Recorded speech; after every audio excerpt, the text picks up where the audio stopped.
D Y Chandrachud के supreme court के chief justice पद से रिटायर होते ही विपक्षी दलों ने उनके फैसलों पर सवाल उठाने शुरू कर दिए। उद्धव ठाकरे ने तो अपनी हार का ठीकरा ही डीवाई चंद्रचूड़ पर फोड़ डाला और कहा कि अगर विधायकों की अयोग्यता के मामले में उनका फैसला आ जाता तो हम चुनाव जीत जाते। यही तकलीफ शरद पवार ने भी बताई। उनके मामले की पैरवी करने वाले अभिषेक मनु सिंघवी ने कहा, डीवाई चंद्रचूड़ का फैसला हमारे हक में होना चाहिए था। ऐसा होता तो शरद पवार से पार्टी का नाम और निशान नहीं छिनता। हालांकि इन आरोपों पर डीवाई चंद्रचूड़ ने अपनी तरफ से करारा जवाब भी दिया। लेकिन अब एक कदम आगे बढ़कर मुस्लिम पर्सनल लॉ बोर्ड ने तो संभल और अजमेर शरीफ मामले में डीवाई चंद्रचूड़ को घसीट लिया। उन पर आरोप लगाया जा रहा है कि उनके फैसले ने देश में धार्मिक स्थलों के सर्वेक्षणों याचिकाओं के लिए दरवाजे खोल दिए।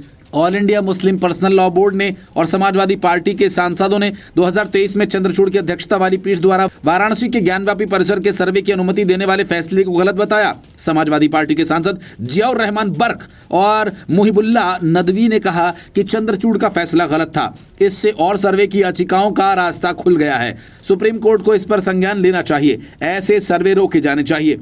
मुस्लिम पर्सनल लॉ बोर्ड ने भी बयान जारी कर कहा, यह फैसला प्लेस ऑफ वर्शिप एक्ट 1991 की भावना के खिलाफ है।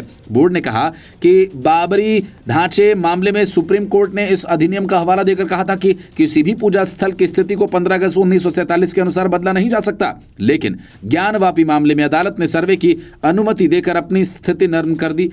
ज्ञानवापी फैसले के बाद मथुरा के शाही ईदगाह, लखनऊ की टीले वाली मस्जिद और अब संभल की जामा मस्जिद के साथ साथ अजमेर शरीफ में मंदिर होने के दावों पर याचिकाएं दाखिल की गई।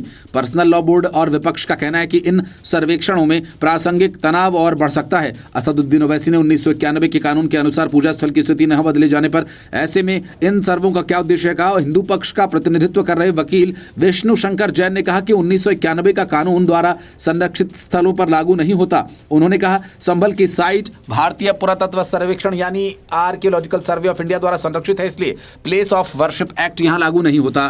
जैन ने 1950 के प्राचीन स्मारक अधिनियम का हवाला देते हुए यदि कोई स्मारक धार्मिक स्थल है तो एएसआई उसकी धार्मिक प्रकृति तय करेगा और संबंधित समुदाय को वहां पूजा की अनुमति देगा। 3 अगस्त 2023 को सुप्रीम कोर्ट ने वाराणसी के ज्ञानवापी परिसर में एएसआई द्वारा वैज्ञानिक सर्वे की अनुमति दी और इस फैसले में अदालत ने कहा कि 1991 के अधिनियम की धारा 3 पूजा स्थल की धार्मिक प्रकृति का पता लगाने से मना नहीं करती। हालांकि धारा 4 इसकी स्थिति बदलने पर रोक लगाती है। इसके बाद इलाहाबाद हाईकोर्ट ने दिसंबर 2023 में मथुरा के शाही ईदगाह परिसर में सर्वेक्षण की अनुमति दी। इसी के तहत मध्य प्रदेश की भोजशाला में भी सर्वे को लेकर विवाद बढ़ा। आरएसएस प्रमुख मोहन भागवत के 2022 के बयान का हवाला देते हुए विपक्ष ने कहा, हर मस्जिद में शिवलिंग खोजने की आवश्यकता नहीं। कांग्रेस नेता इमरान मसूद ने कहा कि इन सर्वेक्षणों का उद्देश्य केवल सांप्रदायिक तनाव बढ़ाना है। भविष्य में इन सर्वेक्षणों और याचिकाओं पर सुप्रीम कोर्ट की अगली सुनवाई और फैसले पर देश की निगाहें टिकी हुई हैं। Bureau report, news of India.